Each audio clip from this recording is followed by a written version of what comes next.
Hey everyone, welcome back. Before we get into these stories, I wanted to give a warning for story number 2 for sexual abuse of a minor. So if you don't want to listen to stories like that, now you know.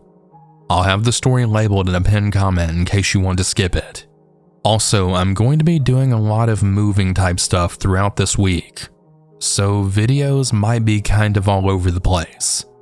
I'm not entirely sure yet if I'm gonna have a video out on Tuesday, so if I don't, I'm sorry. But I'm still not sure yet, so I guess we'll see. But by Wednesday and onwards, I should definitely have things like normal. I just have a lot going on right now, so I'll just have to see. All that being said though, I hope you all enjoy these stories. And remember to always stay hungry. I would like to mention that there are mentions of child abuse, sexual assault, and suicide in this story, and it can be a little dark and upsetting. My name is Alicia, and I'm 21 years old. I've lived in the same house most of my life until I moved away at 18. Let me explain the setup of our house and neighborhood to you.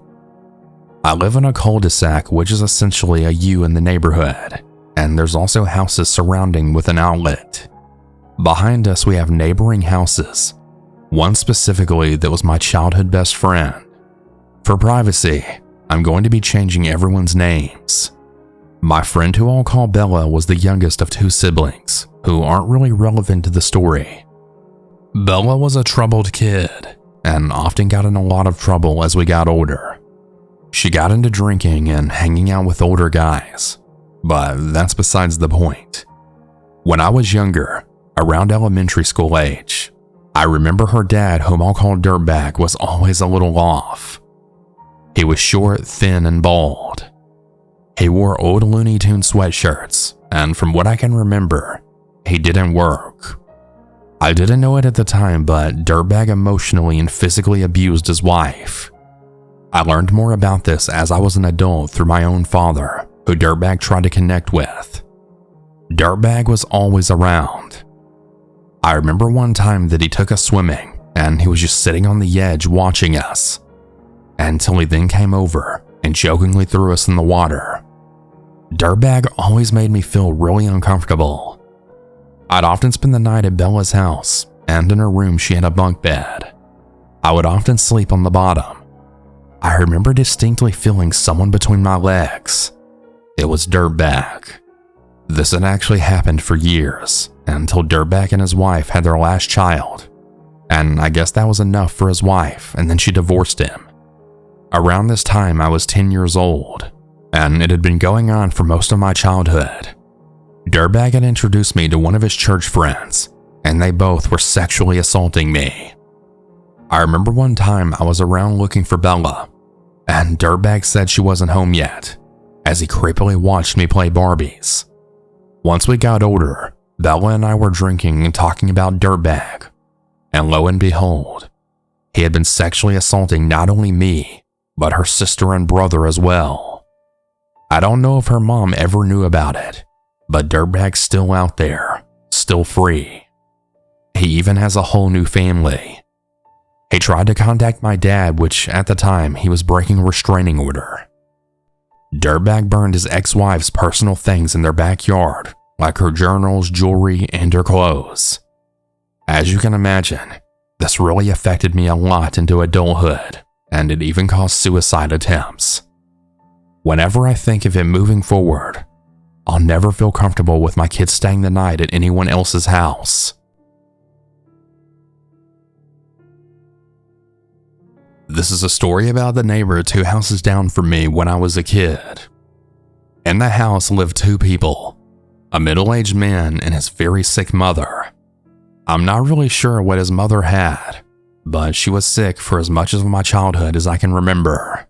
However, the story isn't much about her, but more so her son, Kyle. For some background, Kyle had a metal plate in his head from being in the military. He added what some may call an extra story to the roof of his house out of metal scraps from the junkyard. This included a long metal walkway resembling a slide that jutted out from the back of the roof and reached the ground. I would often see him up there, Honestly, I always thought that part was really cool. He also had kids, but he wasn't allowed to see them at all, ever. I don't know why.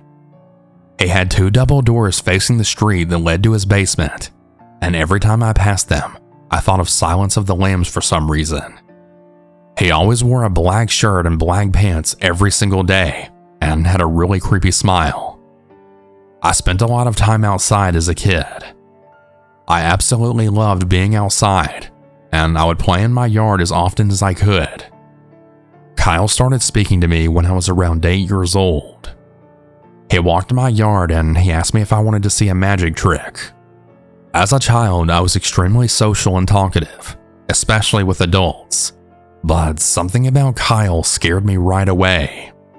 It was like I could feel inside of me that he was not safe, and this was before I even knew that he wasn't allowed to be around his children.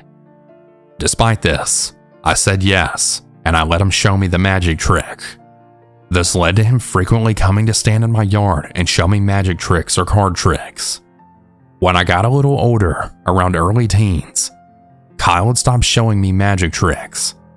Instead, he just wanted to talk to me. I don't ever really remember what he spoke to me about. I remember questioning everything, wondering if he really was a bad guy, because he really did seem nice.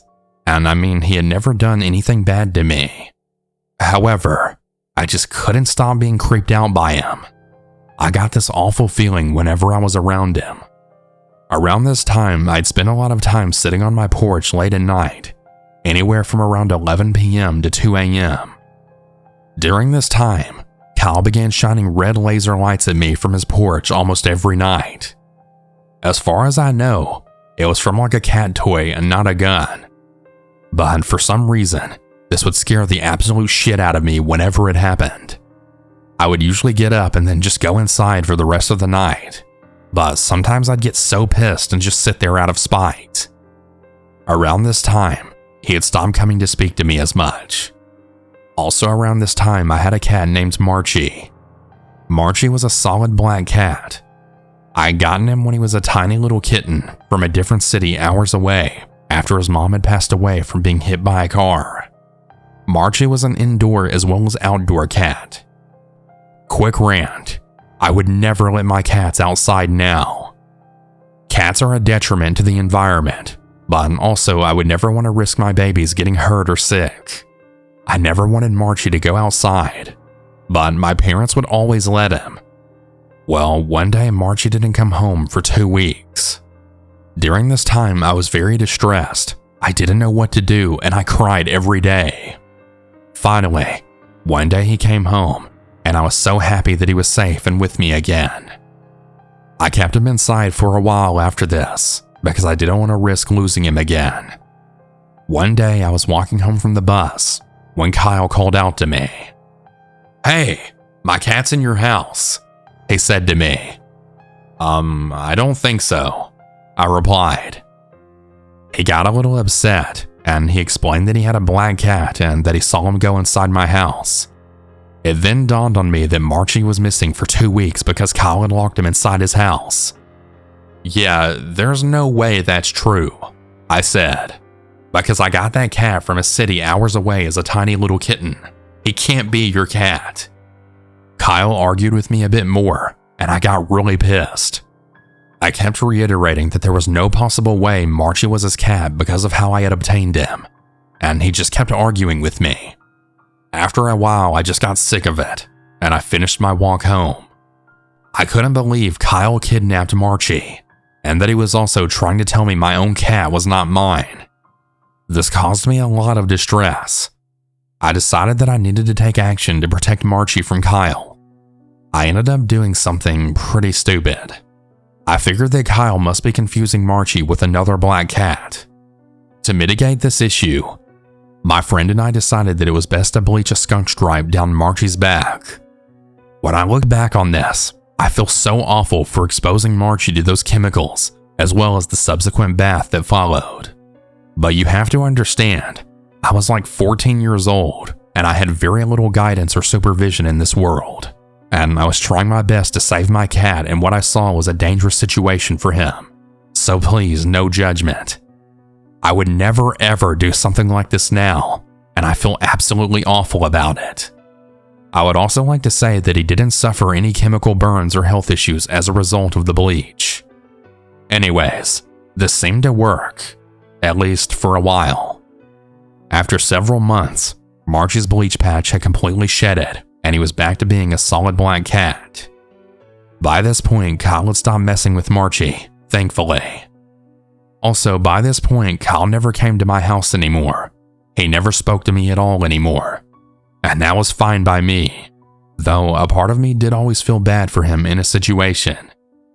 A few years later, when I was 18, Marchie completely disappeared.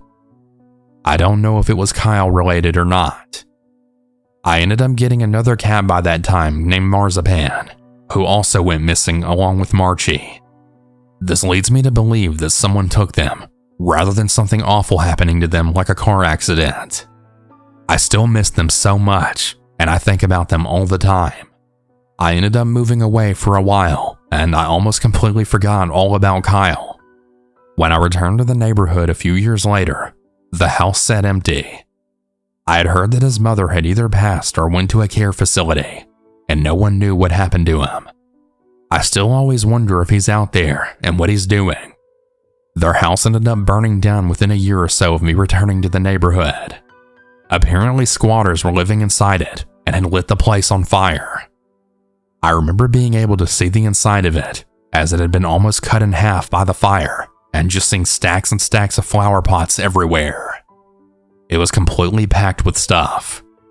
It was the first and only ever time that I saw inside that house, and it looked exactly how I imagined. I never saw Marzipan again, but I saw a black cat that looked exactly like Marchie several times when I first moved back a couple years ago. I called out to him, and he would look at me, but he never came. I could never be sure if it was him. If it was like he had turned feral. He was never the friendliest cat in the first place, but I still loved him. I still think I see him sometimes, and I leave food out for him. I will always wonder about Kyle and Marchie and how they ended up and what they're doing now. I just hope that Marchie's okay, and I also hope that Kyle is okay, even after all our weird encounters in my childhood.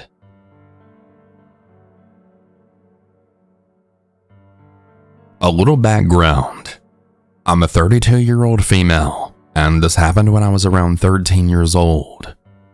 Growing up, I didn't live in the fanciest part of the city, and my area was primarily co-ops and projects that were no more than 15 minutes apart. Now, as a kid, the majority of my friends had older siblings that were my middle sister's age and were her friends. God, I remember how annoyed they get whenever me and my friends would try following them all over the neighborhood. Needless to say, I remember one day going to hang out in the project about 10 minutes down the street from where I lived at the time. There was a pool in this project, and it was the middle of summer, so my friends and I hung out by the pool all day from open to close. As the pool was closing, my friends and I planned out a huge game of chase. We all agreed to meet in front of the pool steps and start the game, and then run off to our respective houses to get changed. As my friend, let's call her Kay, and I were running back to our place to get changed, we both then saw a bright flash out of the corner of our eyes. We both just stopped for a moment, turning to see where the flash came from. Not finding a source and thinking it was just a passing car, we both turned back around and kept running back to her place. Fast forward about an hour and a half or so, and we called the game in. We then started to hang out in the grass by my friend Kay's place. As my friends and I were talking, Kay had asked us, "Hey guys, did anyone else see the random flashes when running down this way?" We all just stopped talking and looked at each other, with a face knowing exactly what she was talking about. "Yeah, I saw it too, but I just thought it was the cop lights or something," I say back, not even fully believing my own words. Just as we were about to shrug it off, we had all seen a flash of light and shut right up. Before we could even say anything, we saw another flash coming from the second floor window. Before anyone could react, one of my guy friends starts looking up and then yells at whoever was up there, giving them the finger and basically acting like an ass as most preteen guys do. Well, of course, this didn't go over well.